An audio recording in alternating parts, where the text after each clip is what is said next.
To push the snow out of my mind, and we'll turn our attention to this. Fruit orchards, vineyards, balmy temperatures. There is nothing quite like British Columbia's Okanagan. Chef Patrick Dunn of Intercourse Chef Services bringing a taste of the region to the BT kitchen this morning in the form of a delicious dessert made with some quintessentially Okanagan ingredients. Welcome, nice to see you. Thank you, thank you. Okay, so tell us, this is because you're doing a series of tastings, I suppose. That's right. So the whole premise with this is that I've started a new business, and it's a all-inclusive, multi-day touring company of the Okanagan. And we're doing our first tour of the Naramata Bench in June. And to celebrate that, we're doing a taste of the tour this Friday. And when you guys invited me onto the show, you asked me to do a dessert that would sort of symbolize a mix of BC products and Alberta products. That's what we have today. Tell the Naramata Bench. Where is that? What is it?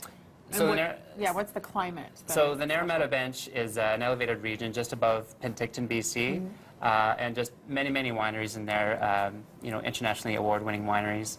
It's the first place where I learned about BC wines. I fell in love with it, and eventually I thought, wouldn't it be cool to bring people there to experience what I've experienced, and to really, you know, whether you're a wine expert or a neophyte, you know, you're going to learn a lot about wines on these tours. Okay, well, we can't go with you, but we can do this morning. So tell us what you've prepared. So for dessert, I call it a deconstructed apple crisp. So these are actual Okanagan apples from Oliver, BC. And I poached them yesterday in a simple syrup. That's just water and sugar. But I made it a little bit more interesting. I added things like allspice. We also have cloves and star anise. And to darken it, I just added some dried cranberries. Alrighty. And we were chatting. You were sort of doing like a spice quiz with me. Yeah. And I thought, and apparently a lot of people think this, that allspice. I thought it was a sort of melange of a bunch of different spices, but allspice is its own berry. Allspice is a berry. It's very similar to nutmeg in its aroma and fragrance, and very, very earthy, very, very savory.